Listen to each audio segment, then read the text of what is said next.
My name is Matthew Miller. I'm an exploration research engineer at NASA Johnson Space Center, and I'm here talking on behalf of the Extravehicular Activity Mission System Software team, or known as EMSS. And I'm going to be talking today about what we could start to think about when we want to enable human planetary exploration data within the broader planetary data ecosystem. So to kind of set the stage here for the problem scope, how can we bring about mission context from human missions to the broadest community and is accessible?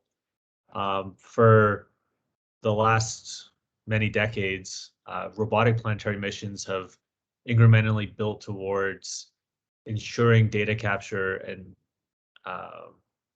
instantiation into the planetary data system, the PDS.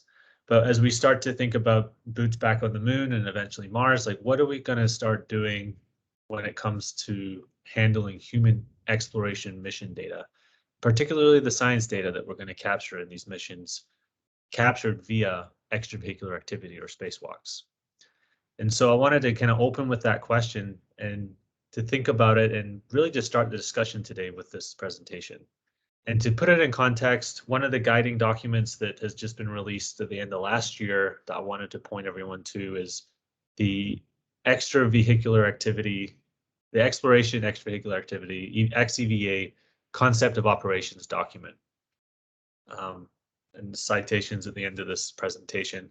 But what we start to do in that document is start to distill the mission system elements that comprise doing EVA.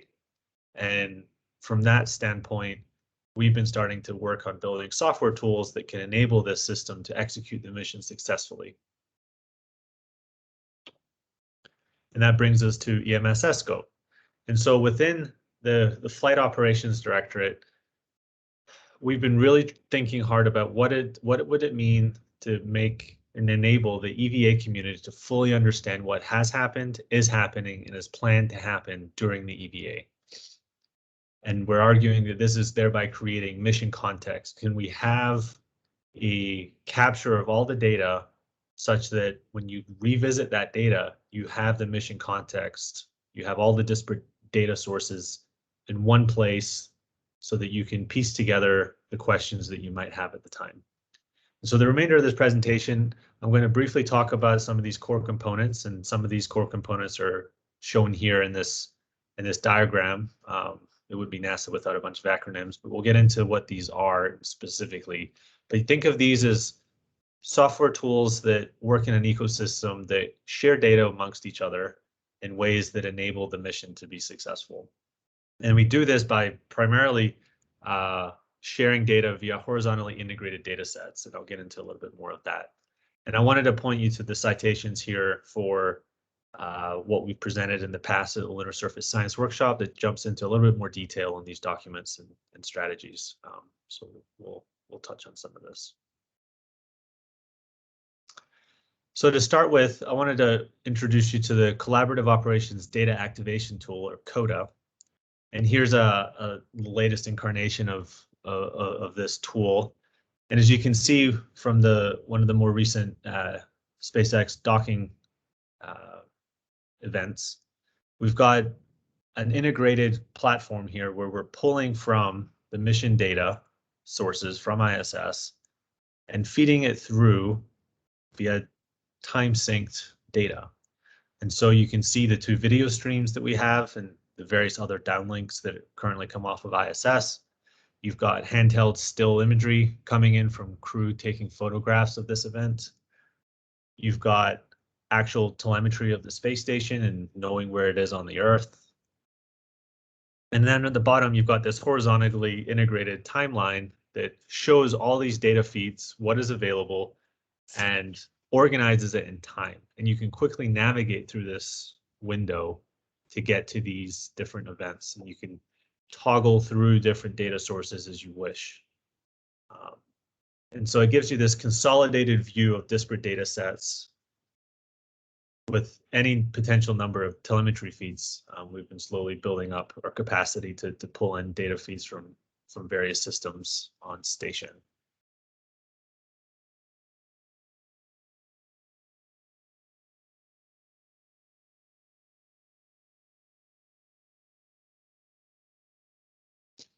Another aspect that we've been working on is what does it mean to start understanding where everything is in a planetary setting? And this obviously starts to bring in an entire discipline of work, which I'm sure many of you are very familiar with in the geographic information system space. And this is our tool, an attempt to start to wrangle what does it mean to make maps useful for EVA. And we started very recently to prototype this effort and make it a staple aspect of the flight software to support EVA. And we're calling this the Artemis EVA Grid Geographic Information System, or EGIS. And it really starts to integrate this mission view of what all assets are distributed geospatially across any number of scientifically relevant map products that are coming out of the scientific community, so that the operations data from EVA can be overlaid and seamlessly put in context of all of the geospatially relevant data sets the science community would be interested in looking at. And finally, another tool that we've got in the works is called Maestro. And think of this as our attempt to fully have a digital record of all tasks accomplished during the mission. And here we've got a snapshot from an ISS EVA that was in progress, where you've, throughout the execution of the EVA, tracked progress by checking off steps. You've re-altered tasks as they had to change during the mission to make sure that they're accurate and represent what did happen, because what you plan doesn't always end up in what you do end up doing. And so being able to, on the fly, capture that change and appropriately record it. And all of this in the background is also adding that timestamp, that like when did it happen, in addition to what happened, so that you can start to play with this data in the broader ecosystem of EMSS. And so when we think about this in the planetary data curation context here, you know, one of the central challenges that's present here is promoting team science in the integrated knowledge of disparate disciplines to a shared research problem, and by extension, a shared integrated data set from which research problems can be answered. And we're not the first people to uncover this. The National Academy of Sciences and others have written quite a lot on how do you do good science in large distributed teams. And one of the big problems here is can we work from a common data source to answer shared research problems. And what's also interesting about this problem from a mission perspective is the time scale over which this science is performed is many years. And so scientists that work to produce the data in the mission itself isn't necessarily the scientists looking at the data later to analyze it. And one of the clear examples of this is Apollo, where all of us today are still studying the work that was done then and trying to infer meaningful science outcomes. And so what would it mean to build this integrated mission narrative and serve it to the broadest community possible so that everyone's working off of that same common mission context for all future scientific inquiries?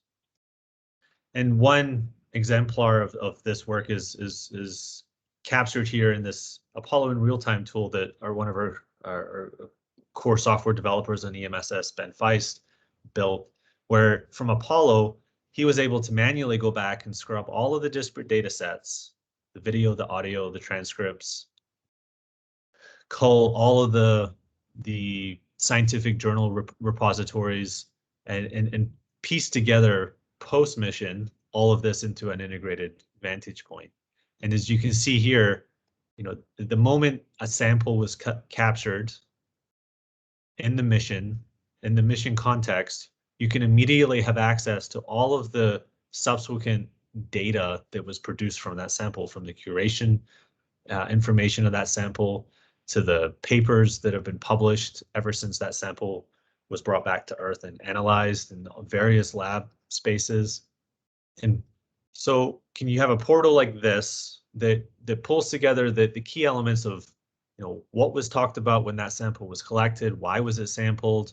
What was that initial observation that the crew members saw that justified the need to grab that sample, and putting it into that mission context so that you can no longer have to go do this work yourself and piecemeal it together and search through random databases, and hopefully that you're talking to someone that happens to know where that one file lies. It's there at your fingertips. It's readily accessible, and it starts from that moment of collection and discovery that happens during the mission. And so here you can see just an example of being able to link directly to the journal repositories that have these papers.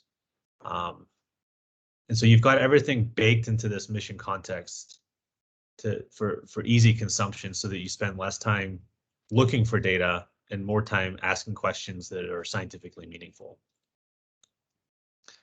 And so when we think about the start of this conversation, our teams thought about this a little bit and wanted to propose a starting spot with how to maybe go about this. And so from a layered approach, we're on the path to start making these software tools that temporally and geospatially sync all the mission data together.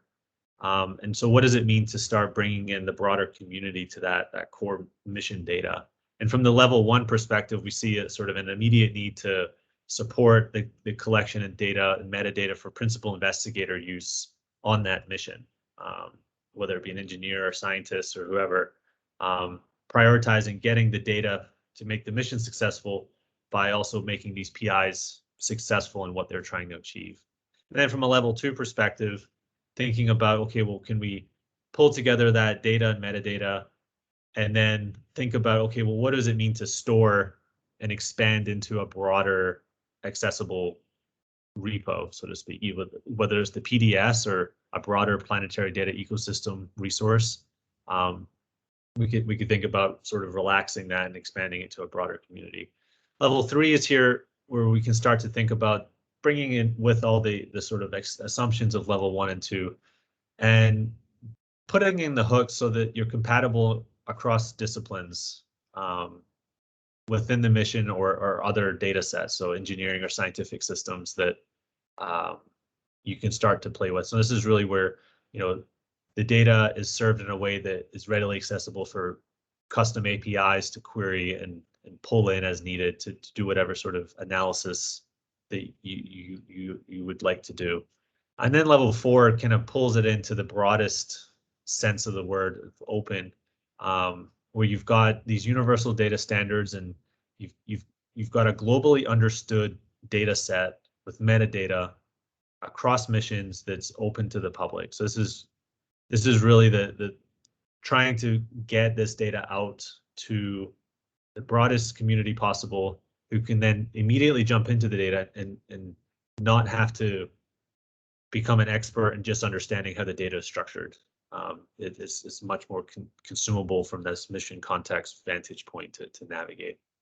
And really what underpins all of this is a few key requirements: consistent universal indexing standards such as timestamp formats, clocks synchronized with known quantified tight tolerances, and everything that is agreed to some sort of standard mission clock. And ideally a single source truth of expectations in whatever this planetary data ecosystem repo or house would be, so that you're not getting a bunch of fractionated sources. And really at the end of this, we anticipate the key outcomes of this is scientists won't have to retroactively go and ask questions like what did or did not happen during a mission. Are there samples collected from a mission? Are there other samples that I might not be aware of that might be of particular interest to me? Why was that sample collected? What was the mission motivating pieces that drove all of this? And you spend less time piecing together the mission and spend more time thinking about the investigations. And so with that, I wanted to just leave it here with some contact information and our citations. I encourage folks to go look at the Lunar Surface Science Workshop videos for a little bit more detail on our tools. But I wanted to thank everyone for their time and open up the discussions with this community. Thank you.